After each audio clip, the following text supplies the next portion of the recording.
Sanggupkah Indonesia meraih minimal 1 poin dari Jepang lewat sebuah penampilan atau perjuangan heroik sehingga Jaiza dan teman-teman dapat mencuri poin?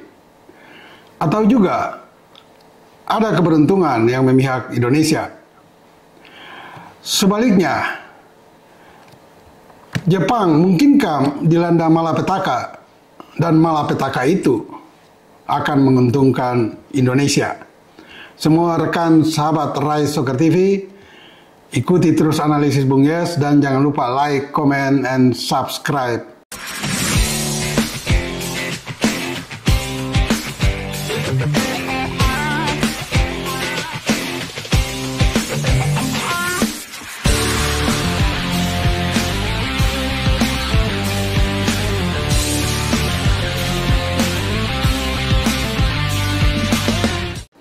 Hari Jumat esok tanggal 15 November pukul 19.00 waktu Indonesia bagian Barat, Stadion Gelora Bung Karno Senayan Jakarta digemparkan dengan pertandingan Indonesia melawan Jepang di grup C. Ini pertandingan kelima bagi Indonesia dalam kualifikasi Piala Dunia zona Asia.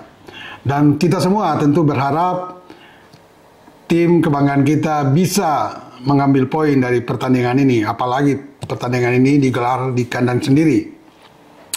Hanya kita juga jangan mengabaikan fakta ya, bahwa Jepang adalah tim yang terbaik dan terkuat sampai saat ini. Setelah ke-6 tim di grup C memainkan 4 pertandingan. Karena Jepang ada di peringkat pertama dengan 10 poin, hasil 3 kemenangan, 1 kali imbang, dan mendapat poin yang sangat signifikan, atau bukan poin, katakan selisih gol 15-1, memasukkan 15 gol, kemasukan kebobolan 1 gol, bahkan 1 gol itu pun bukan dicetak lawan, itu hasil bunuh diri dari pemain Jepang saat menjamu Australia di kandang dengan hasil imbang skor 1-1. Nah, ini berbanding terbalik ya dengan tim kita yang ada di peringkat kelima dari 6 tim dengan 3 poin, hasil 3 kali imbang dari 3 pertandingan, dan 1 kali kalah dari Cina dengan skor 1-2. Memang judul yang saya angkat kali ini memang agak sinis ya, agak sinis tentunya. Tapi itu bukan berarti saya meng-underestimate tim nasional kita, tidak.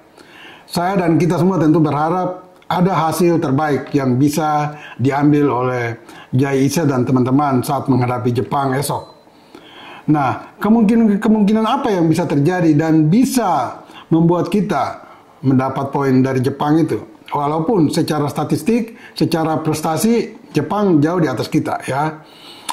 Yang mau saya sampaikan adalah misalnya ya, keberuntungan itu jangan diabaikan.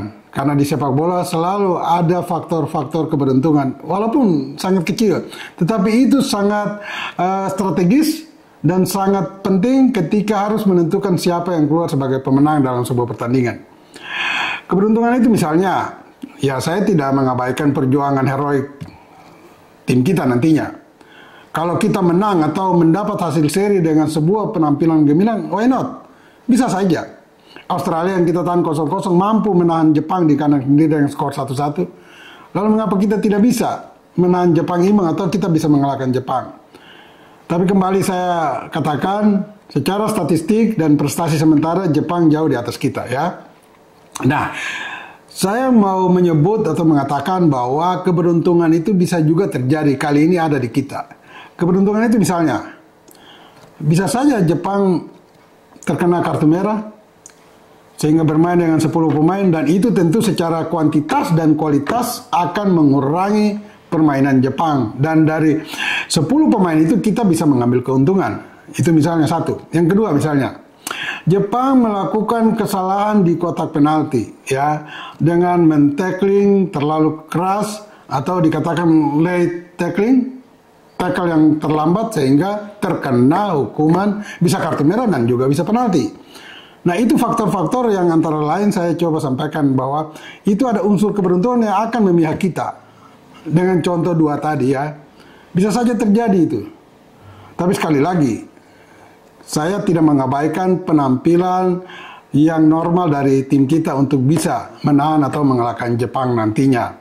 Nah, ini harus disadari oleh kita semua, sehingga faktor keberuntungan dan faktor malapetaka ini akan ikut berperan dalam pertandingan nanti.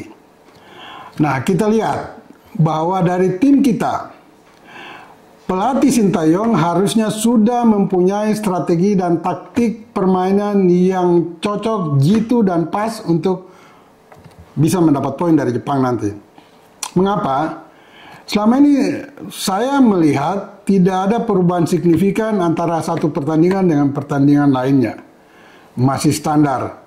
Dan itu lebih banyak karena kehebatan dari pemain-pemain naturalisasi yang mungkin bermain lebih pada naluri mereka. Bukan karena sebuah taktik strategi yang gitu yang diterapkan oleh STY. Nah, melawan Jepang esok, saya berharap STY lebih memperkuat permainan dalam pertahanan. Bukan lalu bertahan, tidak. Dia harus memainkan pemain-pemain yang bernaluri kuat dalam bertahan. Tetapi juga bisa mengoptimalkan pemain-pemain yang bernaluri menyerang dan mencetak gol untuk bisa menghasilkan gol. Kalau itu bisa dilakukan oleh STY dan diimplementasikan oleh pemain dengan baik di lapangan, maka kita tidak perlu kecewa dari hasil pertandingan nanti. Ya, tim kita kemungkinan besar akan mendapat 2 amunisi baru. Ya, satu sudah pernah, yaitu Eliano Reinders, dan juga mungkin Kevin Dix. Ya, Eliano Reinders main di PEC Zwolle Belanda, Eredivisie.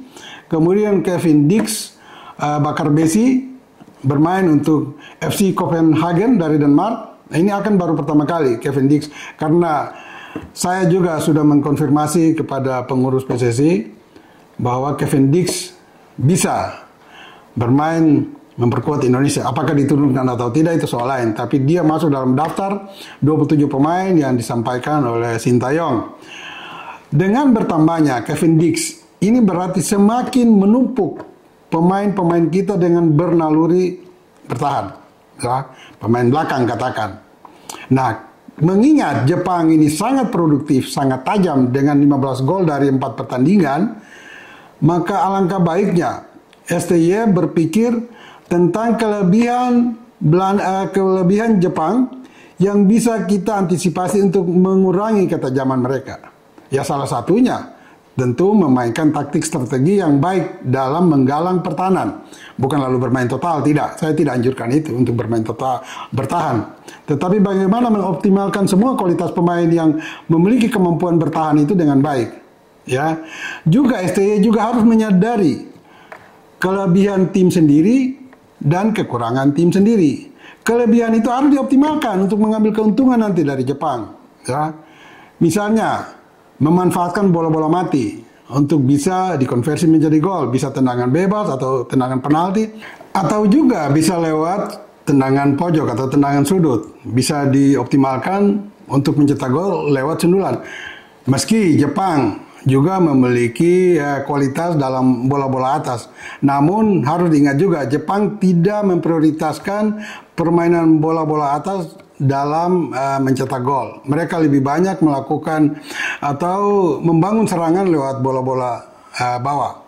Nah, juga setelah kita mengetahui kelemahan dan kelebihan tim kita, kita juga harus mengantisipasi kelebihan Jepang atau lawan kita.